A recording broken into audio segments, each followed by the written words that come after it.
Vamos a leer desde el 26, me gusta el 26, leamos el 26. Y dijo, hagamos al ser humano a nuestra imagen y semejanza, que tenga dominio sobre los peces del mar, sobre las aves del cielo, sobre los animales domésticos, sobre los animales salvajes y sobre todos los reptiles que se arrastran por el suelo. Y Dios creó al ser humano a su imagen, lo creó a imagen de Dios, hombre y mujer los creó. Señor, te damos gracias en esta mañana. Bendice por favor a cada uno de mis hermanos que está aquí.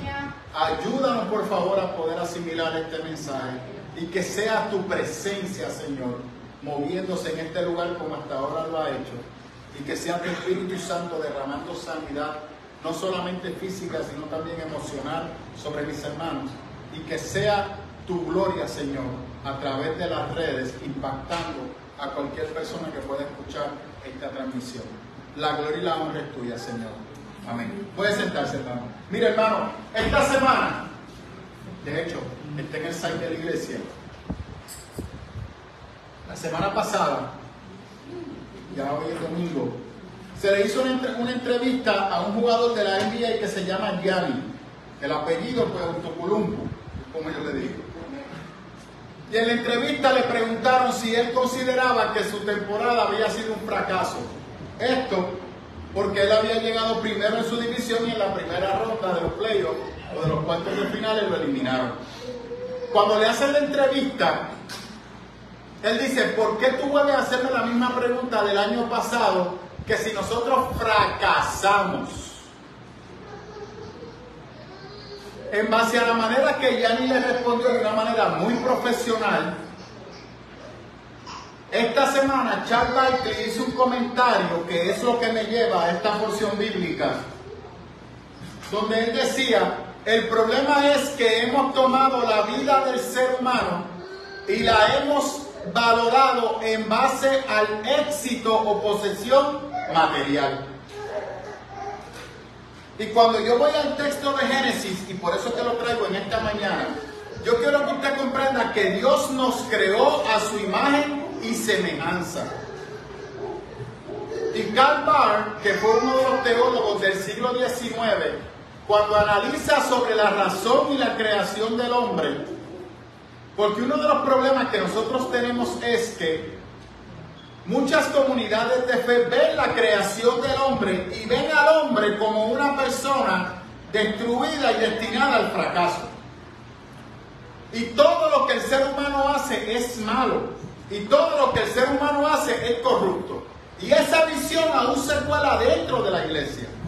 Karl Barth escribió un libro en el siglo XIX que se llama The Humanity of God, la humanidad de Dios, y trata de explicar que si Dios creó al ser humano a su imagen y semejanza, entonces significa que tenemos dos visiones de la humanidad. Cómo Dios ve al ser humano y cómo el ser humano se ve a sí mismo.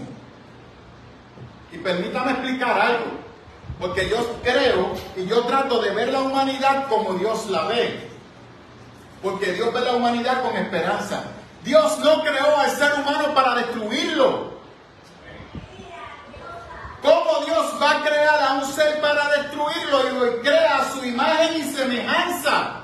Debe de haber algo en la vida del ser humano que a Dios le llama la atención.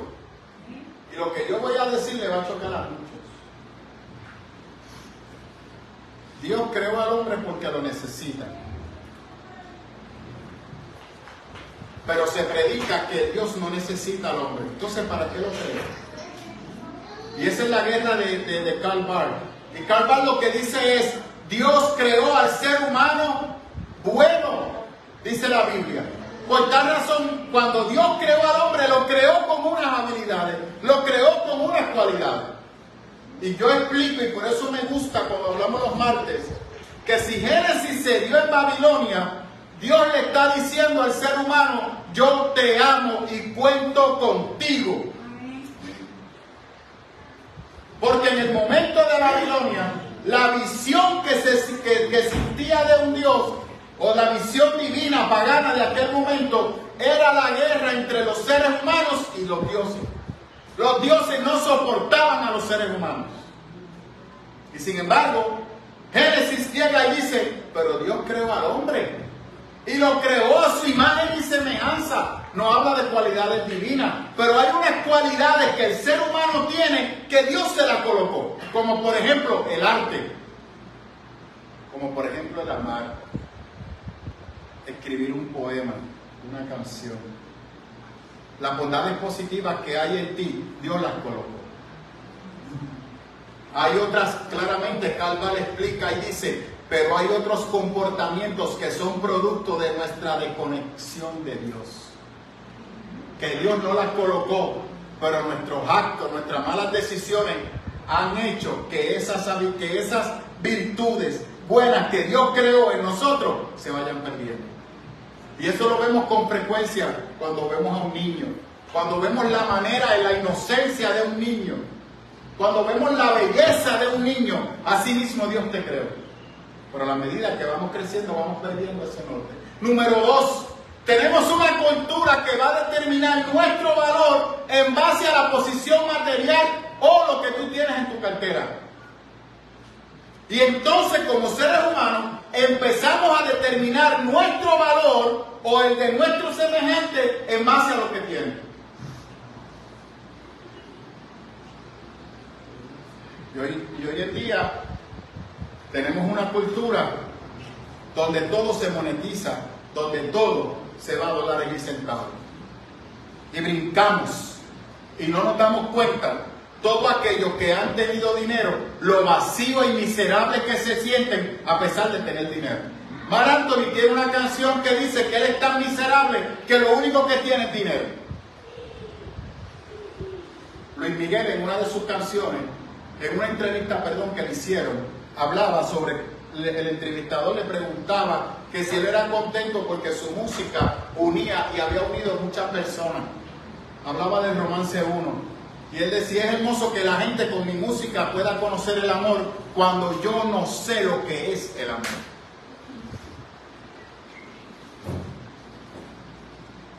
Pero entonces estamos en la iglesia y se nos ha enseñado en la iglesia que bendición espiritual es nivel económico, que tenemos que tener dinero y que si no tenemos dinero y salud, Dios no está con nosotros. Dios es más que eso. Porque cuando Dios creó a Adán y Eva, ¿qué dinero tenía Adán y Eva para vivir? Dios nos preparó y nos calificó para ser administradores de la creación, disfrutar y conectarnos con la creación. Y lo que hacemos es capitalizar en la creación, destruirla. Gloria a Dios. Yo espero que usted pueda seguirme, mi hermano. Hoy estoy lo más liviano posible. Hoy no vengo complicado. Vengo livianito. Dios te creó para que tú disfrutes la vida junto con Él. Pero estamos siempre buscando validación de nuestro entorno. Buscamos validación de la gente. Buscamos validación de nuestra familia. Pero no buscamos validación de Dios. ¿Sabes por qué? Porque la complejidad de la vida está en su simpleza. No nos gusta lo simple de la vida, la simpleza. La vida es hermosa. ¿Pero qué añadimos? Pero es complicada. No, la vida no es complicada. La vida la complicamos nosotros. Principalmente cuando no tenemos a Dios en nuestro corazón. Entonces nos despertamos y lo que estamos... Mire, esto es toda la semana es lo mismo. Usted empieza el lunes a trabajar y está deseando que sea el viernes para irse. Y el viernes está esperando que sea el lunes para volver al trabajo. Mire, esta semana yo bajé un momentito porque estamos en un proceso de unos cambios en el trabajo. De repente yo bajo y había un día hermoso.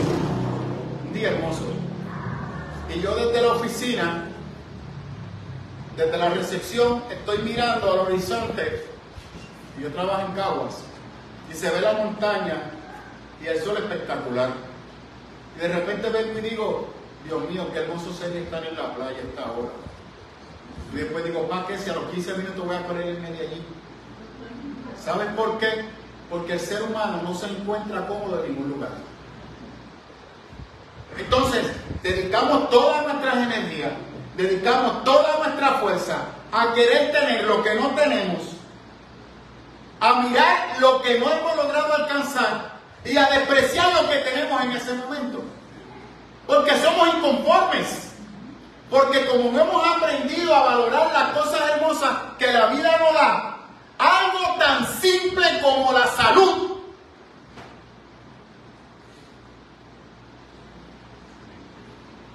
algo tan simple como las piernas,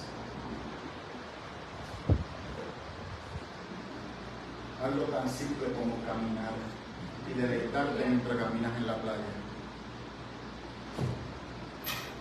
Algo tan simple como una sonrisa. Gloria a Dios.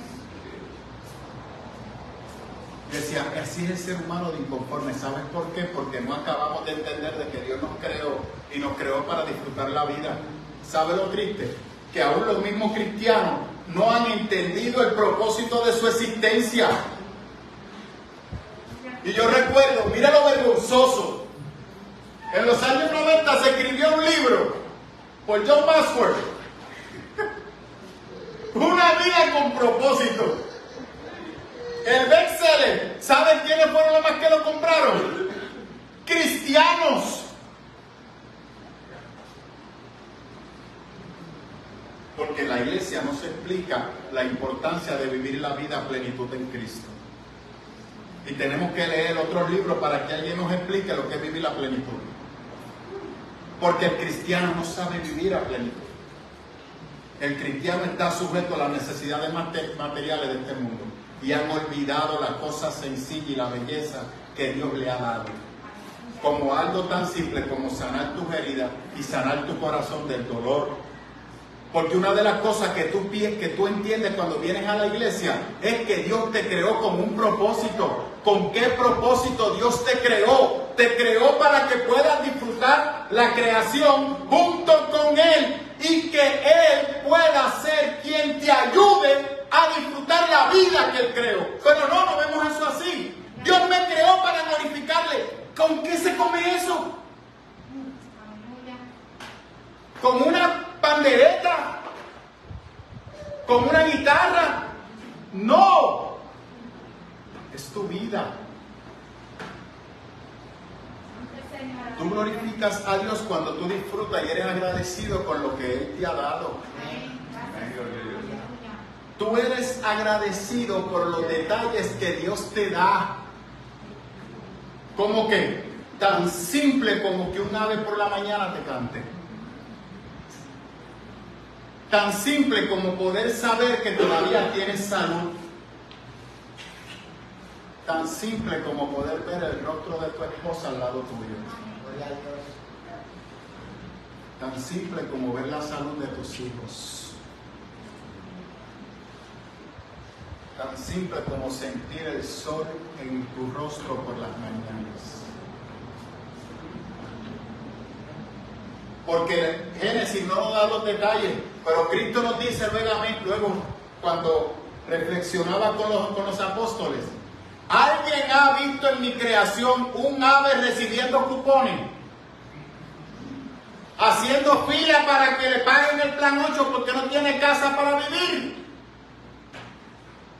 ¿Alguien ha visto las palomas haciendo fila para el ejército de salvación para que le den ropa? Y Cristo dice, ni aún Salomón en su máxima gloria pudo vestirse como un lirio del mundo. Entonces Cristo añade y dice, es más la vida que la vestimenta que cubre tu cuerpo. Es la vida. Y como el ser humano no acababa de entender, pues Dios mismo se encarna y empieza a mostrarnos lo que es vivir. El poder de vivir. La acción sobrenatural de perdonar. La acción sobrenatural de aprender que la vida se vive en su simpleza. Aleluya. Pero eso no nos gusta. Es muy simple, pastor.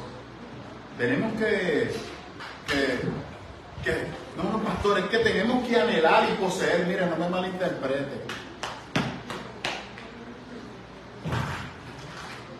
Pero tú no eres por lo que posees. Tú eres por lo que Dios ha hecho en ti. Dio su vida por ti, para que tú puedas vivir. Para que tú puedas sobrevivir. Y ya sea que tengas casa, ya sea que no tengas casa, ya sea que tengas salud o no tengas salud, Dios te sigue dando vida. ¿Usted está listo? Y ya sea que tu tiempo en este mundo expiró, Dios te sigue dando vida. Porque una de las cosas que los cristianos no acaban de entender es que Dios responde el origen de tu vida. Dios te creó a ti. Tus padres no te crearon, te creó a Dios. Entonces, si Dios te creó, ¿con qué propósito Dios te creó? ¿Me siguen? Entonces, ¿qué sucede? Que nos perdemos, nos desenfocamos y empezamos a entender que nosotros le debemos nuestra vida a nuestros padres. Y si tuvimos unos malos padres, pues ya usted sabe que la vida suya está en remoto. Amén. Amén. Pero sin embargo, el amor de Dios está ahí presto constantemente, diciendo que no, yo te di la vida y te creé para que la disfrutes. ¿Qué disfruta el cristiano? La creación de la A a la Z. ¿Qué otra cosa aprende el cristiano a disfrutar? La provisión divina. Miren, cuando esto, aquí era que entraba la parte que le estaba diciendo a ustedes.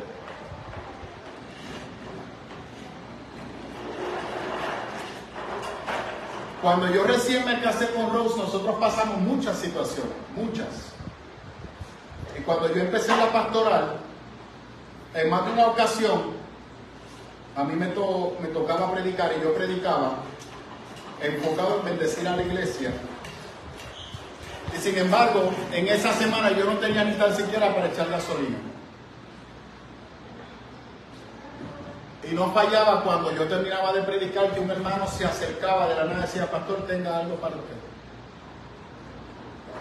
Un sobrecito. Y yo a veces lo abría de camino para mi casa. Lo necesario para echar gasolina. Y hubo ocasiones, mi hermano, que yo estaba predicando en el altar que yo no tenía para hacer compra en mi casa. Permítame decirle, trabajando yo y trabajando mi esposa. Y el dinero apenas ni notaba. Y yo recuerdo una ocasión que nosotros tuvimos que ir a San Juan a vender las prendas que teníamos para poder hacer compra en casa y poder pagar el agua y la luz. Yo nunca usé el altar para beneficio personal. Y no fallaba que ese domingo yo bajaba y venía un hermanito y me daba una ofrendita que daba para la compra, para pagar la luz y para yo poder echar gasolina para ir a trabajar. Y lo mismo me pasó en el seminario. Cuando muchas veces no tenía para pagar la matrícula, venía un hermano y me daba la mano. Y usted dirá: pastor, eso es provisión del Señor. Para mí no era eso, porque yo era un altruista. A mí no me gustaba recibir ayuda de nadie. ¿Sabe usted por qué? Porque cuando tú recibes ayuda de alguien, tú sientes que entonces tú le debes algo a esa persona. Entonces tú te bloqueas. Y a mí me enseñaron que yo no tenía que deberle nada a nadie desde pequeño. ¿Sabe lo que Dios me dijo? Te equivocaste. Porque en este mundo solo tú no puedes. Tú necesitas de otros para salir hacia adelante. Y si alguien te va a bendecir, tú te tienes que callar, morderte el orgullo y recibir la ayuda que yo te estoy enviando a través de ese hermano. Porque cuando tú le debes tu vida a Dios, tú sabes que Él va a tener cuidado de ti y el orgullo no entra en esa fórmula. Hay personas que no tienen a Cristo que eso no lo entienden. No pueden recibir ayuda de nadie, se les hace difícil. Hay otros que usan ciertas condiciones para manipular, eso es otro tema.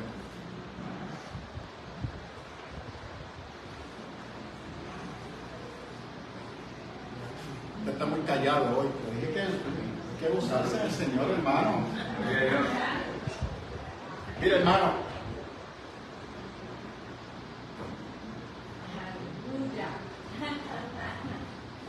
Corre. Gloria a Dios. Gloria a Dios. Déjeme tomar agua en lo que usted asimila el golpe. Entonces, cuando yo venga ahora con otro gancho al hígado, pues entonces usted... Gloria a Dios. Yo tengo cuidado de mi creación. Y cuando tú aprendes que tú te debes lo que tú eres a Dios, Dios siempre tendrá cuidado de ti.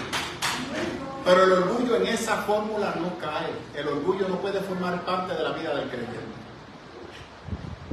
El mundo, ¿qué nos dice? No, tú tienes que ser exitoso, tú tienes que tener un super mega carro. Una de las cosas que Charles Barkley decía era que el problema nuestro, como yo comentaba, es que le hemos querido poner un valor material al éxito de la vida. Y Charles Barkley, que es uno de los mejores jugadores de la NBA y los mejores 75 jugadores de la NBA, millonario, dice que una de las cosas con las cuales él se tiene que enfrentar es que con frecuencia cuando va a una escuela a dar una charla, ¿sabe usted lo primero que le preguntan? ¿Qué carro tienes? Porque en muchas comunidades de afroamericanos, un carro es lo que te mueve y es lo que te define. Y una de las cosas que Charles Barkley dice es que no, la felicidad no se... Oye, estoy hablando de una persona que no tiene a Dios en su corazón. La felicidad no se define por lo que tú tienes. Y si hubo alguien que nos demostró eso, fue Jesús. Cuando los sabios fueron a buscar al rey, ¿dónde se supone que esté el rey? En el palacio. Pero el rey no estaba en el palacio. El rey estaba con los pobres. Se hizo pobre y se hizo necesitado. Santo sea tu nombre, Señor. Porque la vida no es lo que tú tienes ni posees. Eso es lo que destruye al ser humano. Miren, hay otra parte de la historia que usted no sabe. Cuando iniciamos nuestra migración por el desierto para llegar hasta este lugar de bendición que Dios nos ha traído, yo pasé por muchas noches de depresión y ansiedad. En este caso creo que fue la primera vez que la pasé solo. Porque regularmente mi esposa se convierte en mi paño de lágrimas y mi guía en los momentos difíciles. Amén. Pero como ella está un poco quebrantada, pues yo evito no cargarla. Y ese día que yo salí del trabajo y que frente al McDonald's, allá en la carretera que lleva a Carraízo, Dios me habló y me dijo, llévatelo y no dejes nada. Pero vete y no te lleves nada. Hablo de lo económico. Yo doblé a la derecha y antes de llegar al primer semáforo de la número 1, yo decía, Señor, pero entonces, ¿cómo yo voy a hacer ese proyecto de una localidad que todavía no la tengo? ¿Cuánto me van a cobrar? ¿Cuánto va a ser preparar el local si no tengo el dinero? Amén. Y llegando a ese primer semáforo, Dios me habla y me dice, tú tienes el dinero. Entre ese semáforo y el otro caí en depresión y en tristeza. El Señor, ¿cómo tú me vas a decir a mí que use mi dinero? Si tú sabes de dónde yo vengo. Tú sabes de dónde tú me sacaste. Yo era una persona que no tenía ahorro. Yo era una persona que todo lo malgastaba. Y yo era una persona que tuve que romper mi vida y empezar desde cero recién casado. Y mi dinero no me daba, mi sueldo no me daba. Entonces yo le decía, Señor, por fin tengo 2 o 3 pesos ahorrados. Y ahora tú me estás diciendo que lo tengo que usar para empezar este proyecto. Entre el segundo semáforo y el tercer semáforo, Dios trajo a mi mente aquella predicación de Aníbal Ortiz, que él nos decía que cuando nosotros diezmamos y ofrendamos, lo hacemos no para que Dios nos dé, sino en acción de agradecimiento a todo lo que Dios nos ha dado. Y que si yo le debo mi vida a Dios, yo tengo que saber poner mis bienes a la disposición de Dios. Aleluya. Y Dios trajo a mi memoria las veces que yo estaba sin gasolina, sin comida y sin poder pagar la matrícula de la universidad, y Dios se encargó de proveerme. Y entre el segundo semáforo y el tercer semáforo, llorando le dije, Señor, pues vamos para adelante. Y por eso fue, mis hermanos, que cuando la obra empezó en este templo y personas se acercaban para decirme, pastor, yo le voy a decir, no, está bien, gracias, yo me encargo de cubrir los gastos. Y todos los gastos los cubrí yo porque el Señor me dijo, lo tienes que cubrir tú. Y en el interín, a pesar de todo eso, estaba la preocupación, Señor, ¿y con quién lo voy a hacer?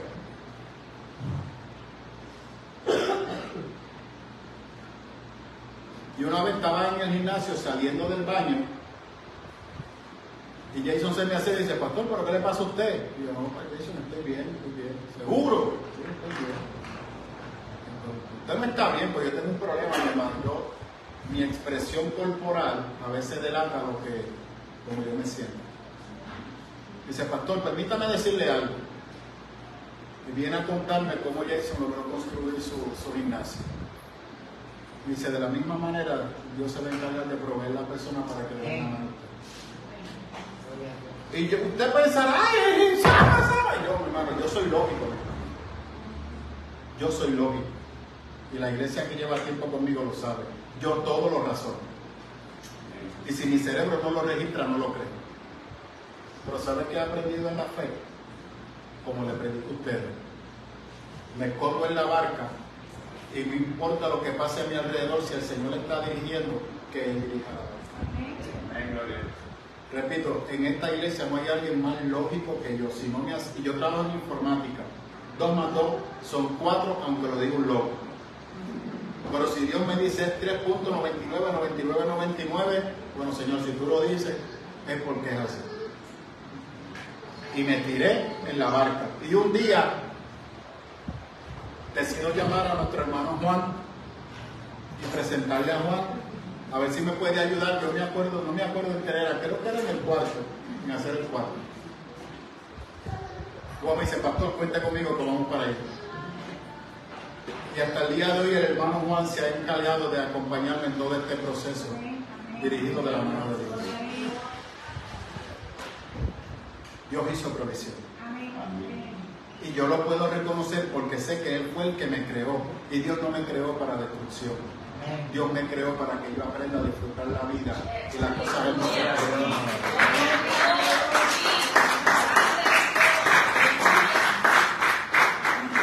¿Me sigue? Dios tiene cuidado de su creación y no soy perfecto. Entonces, pastor, pero es que usted predica mucho de esperanza y restauración. No es que usted esté en pecado, mire, hermano.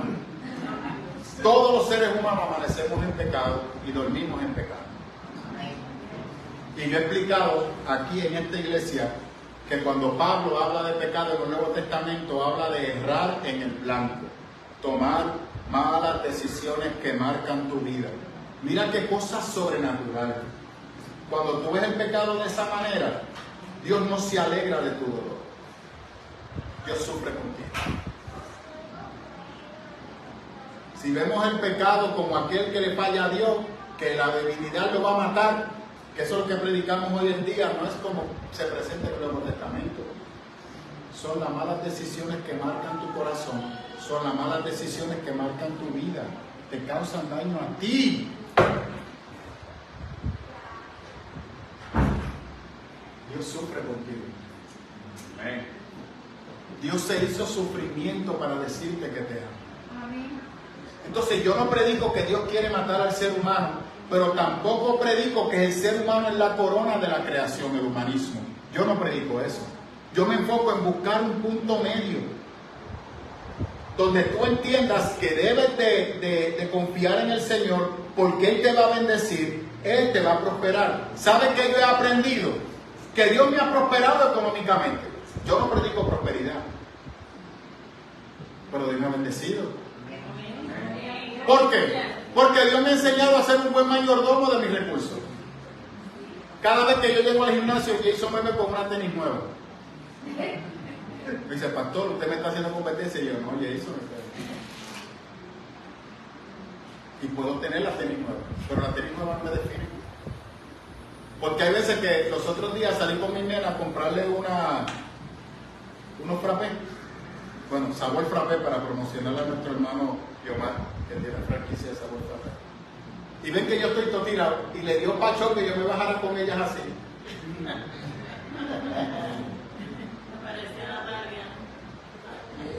Pero es que yo no soy lo que yo tengo encima. Mi vida vale más que mi propia ropa. Pero hoy cuando usted me vea en el concierto de Juan Luis Guerra, voy a estar con ropa nueva. Pero yo no voy a una tienda a gastar mi dinero porque necesito validación de mis pares. Yo no me voy a comprar las tenis de $2,000 para buscar validación de mis padres, porque yo no necesito validación de nadie. E independientemente pueda comprar las tenis, no lo hago porque considero que es innecesario. ¿Me sigue? Puedo tener un cadenón que me tumba el cuello, pero no lo necesito porque yo no soy la cadena. Y por eso yo he aprendido a ser un buen mayordomo. Número 2, no me monto en un carro que no puedo pagar para apariencia. Porque si mi vida me la dio Dios y Dios me creó a su imagen y semejanza, Él me validó en la cruz del Calvario. Yo soy lo que soy porque Él me dio la vida y me manda a disfrutar la vida. Y la vida no se disfruta con lo material, se disfruta porque Él me ha dado una razón para existir. Y me dice más, te creé a mi imagen y semejanza.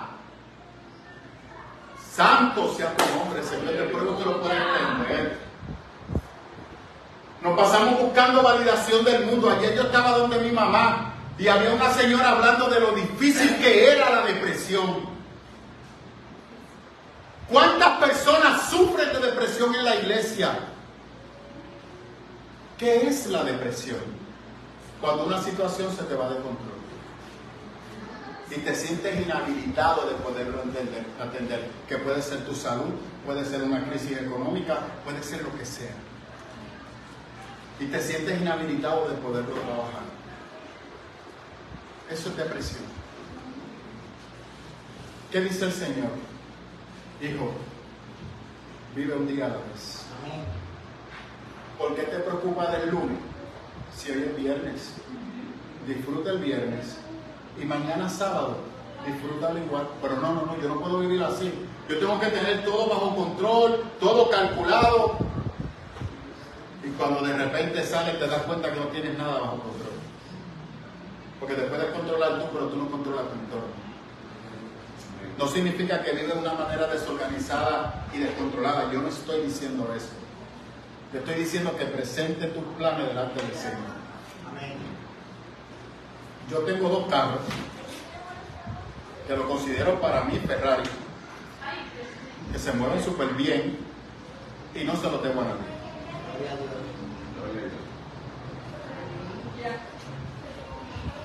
Y para los proyectos de la iglesia, sí, mis ahorros se fueron, gran parte de ellos. Tuve que endeudarme en otras áreas y ya gracias al Señor estoy atendiendo la deuda.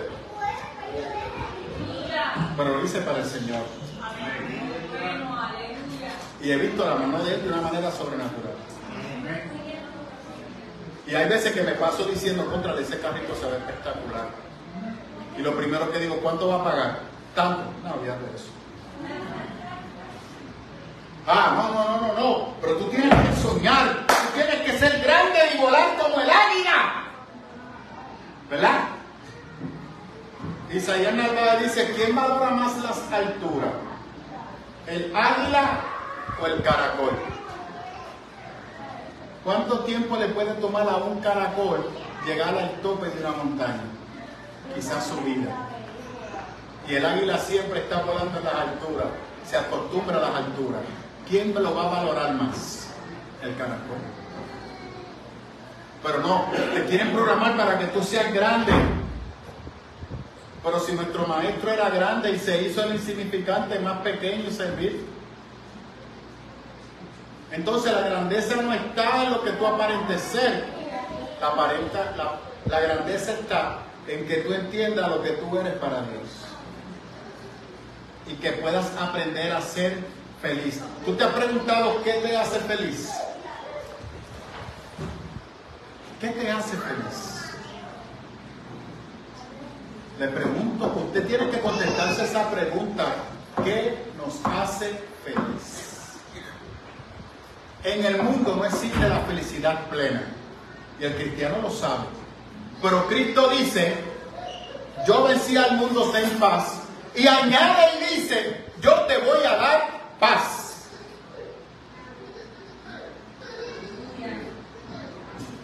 ¿Usted puede tener paz en este mundo? ¿Usted vio la publicación que yo hice en el chat de la iglesia? La hice el viernes. Sobre cómo la hambruna a nivel del mundo sigue colapsando y los precios altos de alimentos. ¿Usted ha ido a hacer compras recientemente? ¿Usted se ha percatado que usted tiene $150 con una bolsita? Que le dicen, ¿quieres una bolsita para comprar? Y usted mira así y dice, ¿para qué eso si yo le llevo en la mano? Ah, $125. Usted pero venga acá, ¿dónde? ¿Dónde? Si allá hay lo que es carne y ajo. Ah, porque los alimentos se han disparado de un 30 a un 40%. Y hay países que la gente está dejando de comer carne porque no pueden pagarla. En medio de todo eso, el cáncer que ya parece una enfermedad diaria, tú puedes tener paz. Y Cristo dice, sí, porque yo te he dicho que te voy a dar paz. Pero añade y dice, pero no te voy a dar la paz en base al valor material que el mundo te pueda dar.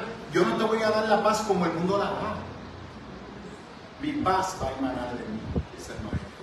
¿Qué significa eso? ¿Con qué se come eso? Que en los momentos que tu humanidad colapse, Dios no va a mirar tu fuerza para darte paz. ¿Usted está listo? Dios no va a mirar tu debilidad para darte paz. Él siempre te va a dar paz. Amén. Porque la paz no va a emanar en ti, emana en Él. Así que en los momentos que tu autoestima esté por el piso, Él seguirá dándote paz. Amén.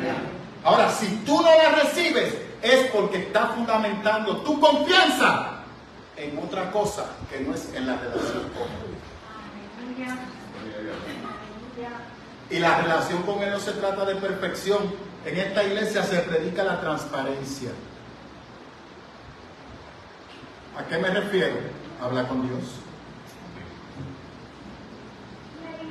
Pastor, pero es que estoy en su casa, lo que pasa es que está aquí. No, hermano. Dios está en todo. Habla con Él. En la intimidad de tu cuarto, habla con Él. Tenemos miedo a hablar con Dios. ¿Sabes por qué? Porque tenemos miedo que nos ponga en vergüenza. Dios no te va a poner en vergüenza. Dios te ama. Hace unos domingos predicábamos de la mujer adúltera. Era culpable. Dios no la trató como culpable. ¿Usted está listo? Había 10 leprosos. 10 leprosos. Y no voy a entrar porque se me va la predicación en explicar lo que conllevaba ser leproso en el tiempo de Jesús. Pero había 10 leprosos que salían de una cueva con una campana en el cuello.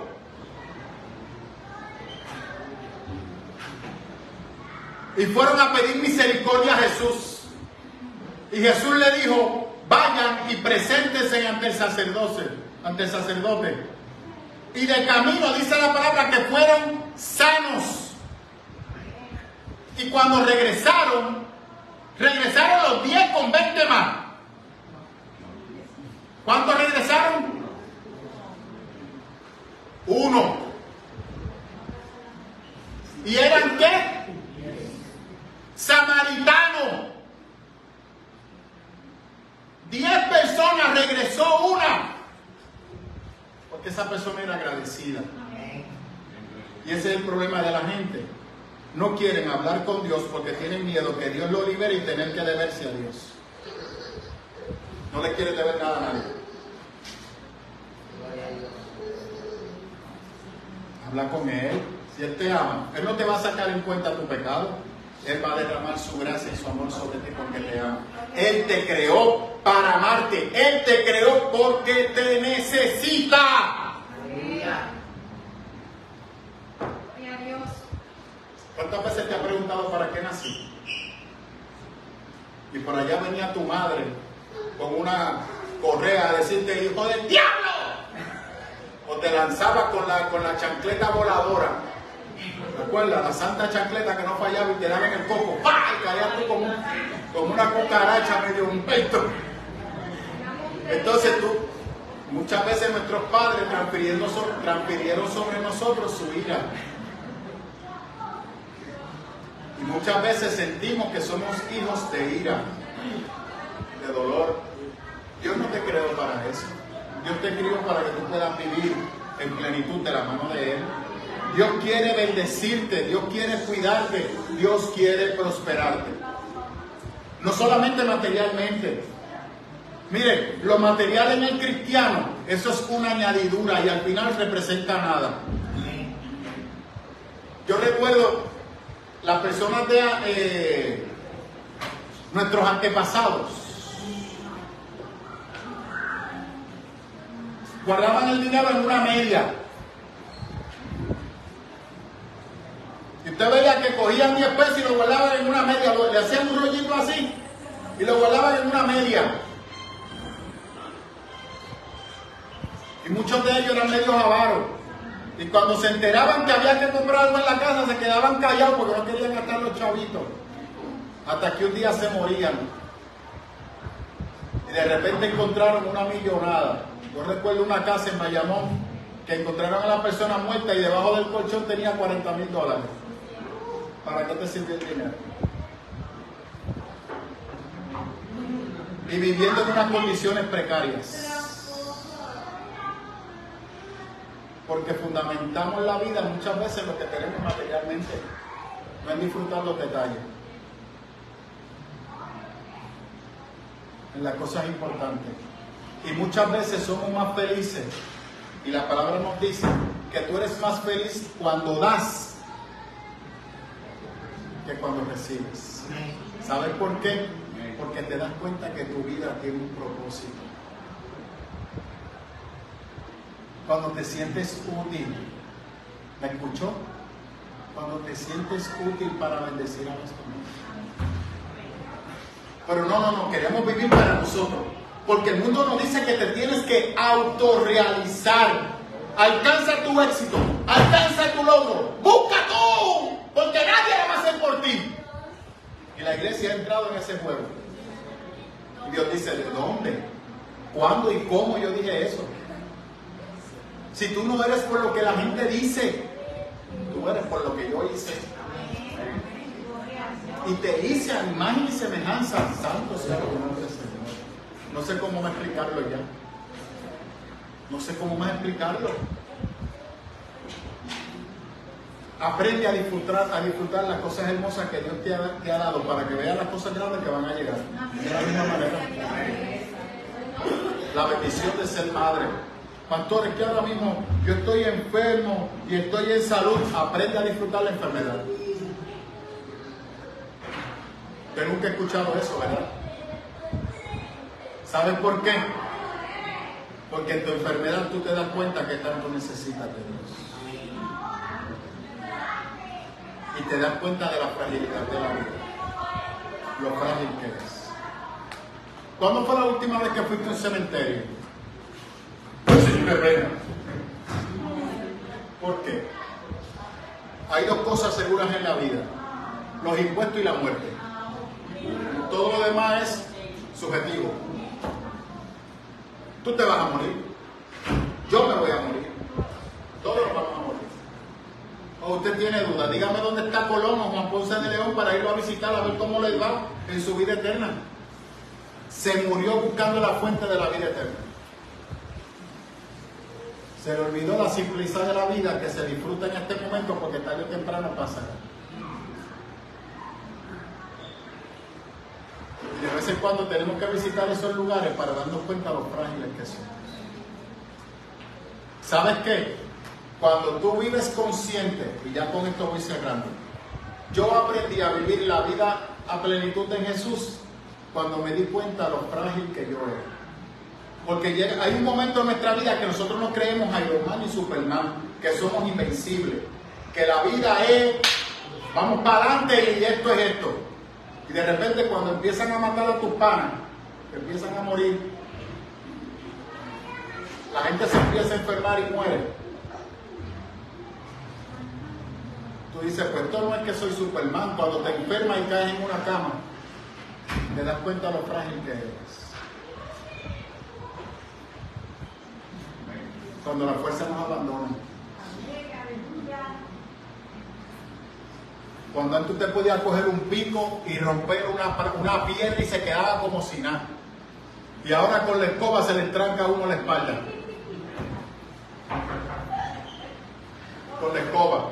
Yo estaba en el cuarto de las nenas, que las nenas me pidieron que le montara un cuadro, y de repente cogí una posición para ponerle el cuadro y la pierna se me trancó. Me dio un clase de calambre que ni las nenas me podían ayudar. Y yo, espérate, dame media hora para calentarse. Y antes yo venía como el chapulín colorado, ¡pum! Taladro, ¡pam, pam, pam! ¡Vámonos! La fuerza nos abandona. La vida es frágil. Y como muy bien decía el maestro, la vida es como la flor del campo. Hoy es y mañana no es. Pues entonces tenemos que disfrutarla a lo que el Señor nos brinda. Y deje de ver el cristianismo como una lista de normas para cumplir. La vida en el cristianismo se vive a plenitud. Y Dios quiere que la vivas al máximo de su mano. No es como Kurt Light te lo pide. No, es de la mano del fundador de la vida, Jesús. Aquel que murió para darte vida. Y el dinero no define tu felicidad. Tu casa no define tu felicidad. Tu carro no define tu felicidad. El dinero en el banco no define tu felicidad. Lo hace el Señor. No busque validación de la sociedad. ¿Sabes qué?